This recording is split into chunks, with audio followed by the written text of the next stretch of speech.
Months ago, somebody sent me a link of a concerned parent addressing the school board. Oh, it was Eric. Eric sent me this link. There's a concerned parent addressing the school board, and it was a very popular. Video. I don't know if it was YouTube or not, but it was very popular. And Eric, could you just 5 minutes, just tell us what that was about? Because it was extremely. I'm so happy I met you. Because when I saw that, I was so proud of you myself. I was like, wow, I'm proud of this guy. What school did? Oh, no, I know. Hi, how are you? My name's Glenn, and I'm actually here because I had the pleasure of having Eric Adams reach out to me and just sent me basically an envelope in the mail saying, congratulations, I understand you've been trying to arm wrestle your school board for a period of time, and I'd like to, give you, a pat on the back for it. So I give this guy a call, and I got a great friend now in Eric. He's been a very, very valuable and informative guy. He'll be speaking later today. But my name's Glenn Rickabaugh. I'm from Quakertown. And my daughter, imagine this, I'm, sitting around the dinner table one day, and my daughter started telling me how in health class, her health teacher's saying things like, think about it, why are we following a 400-year-old constitution drawn up by a bunch of rich old white guys, showing socialized, or the Michael Moore's film Sicko for 3 weeks as a gold mine-based standard as to why it is that socialized medicine provides such better care than privatized health care. Additionally, mentioning that the Second Amendment has no place in today's society. Our founding fathers never meant us to have the weapons that are available because societies are always safer when the citizens don't have the right to bear arms.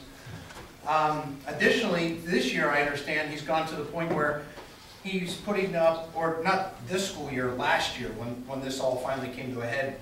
My daughter didn't have him as a teacher anymore, but I was trying to have these issues addressed for like a year and a half.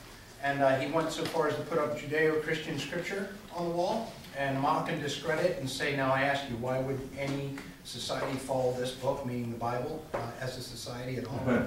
And so, he's really gone to the point where, even mentioning the word to my daughter is a conservative Tea Party supporter and referring to the Tea Party as tea baggers and that whole deal. And mocking and discrediting kids and so forth that don't agree with his opinions.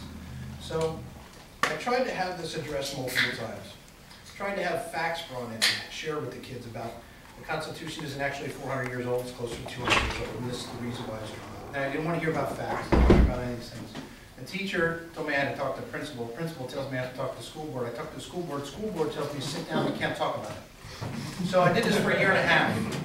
Finally, I said, that's it, I'm not sitting down. I told a friend of mine, Jamie Fawcett, she started the Citizens for Constitutional Government in Quakertown, had a couple people in the area, we made aware of it, and I basically said, I'm not sitting down from this podium to hear what I have to say.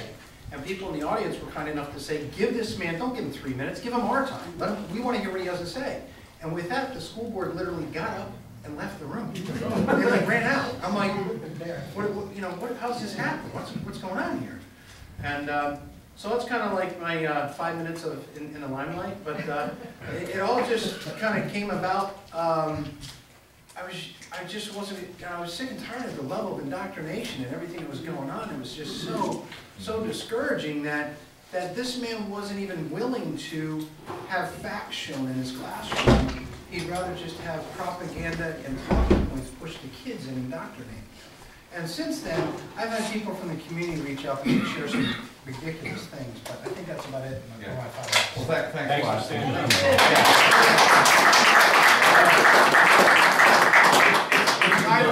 Guys like that, it's people like, it's always hard when you try to single people out, but guys like that, Janice, and I can't, really talk about people who are running for school board, but people who are actually in the fight, who are running for school board.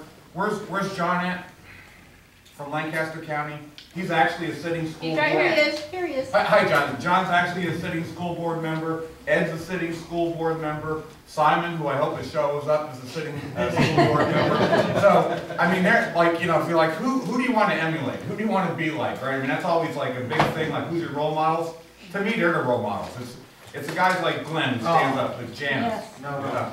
If I may just say, I'm no kind of a role model, you know, I'm not by any means, but this gentleman right here, if I could just say, Joe, if I could, I had people running up to me after this whole event when the school board got up and left, and then they came up to me afterwards going, you have to run for school board. I said, are you kidding me? I've been looking at those spreadsheets that Joe showed, this is the ones you typically see. I was looking at those for months trying to figure out what it is they're talking about, where it goes what, where are these numbers from? I said, I have no idea what you guys do in there. And actually the school board guy says to me, that's okay. None of them do either. He said, in 6 months time frame, you'll get an idea what's going on. I thought, so I'm gonna sit there for 6 months to be worthless? For 6 months till I start getting an idea? And I said, you know, if we could all at least know what he knows, we know 5, 10 times more than budgeting and how to do with them what they do. Yeah, that's true. That's what we need to do. The one, our school board president stood up and I was screaming about something, about the Tea Party or something at the meeting. And he said, when someone gets on the school board, I was told that when you're on the school board, you don't say anything for a year. Until you learn what's going on. Oh, they don't know you. So we're going to go through now. Within that year. Yeah. We're going to go through now another presentation by Ed on this topic. Now is going to be on the pensions, right? Contracts are so important. We got a really good idea of that. Now we're going to go into the pensions. This is scary.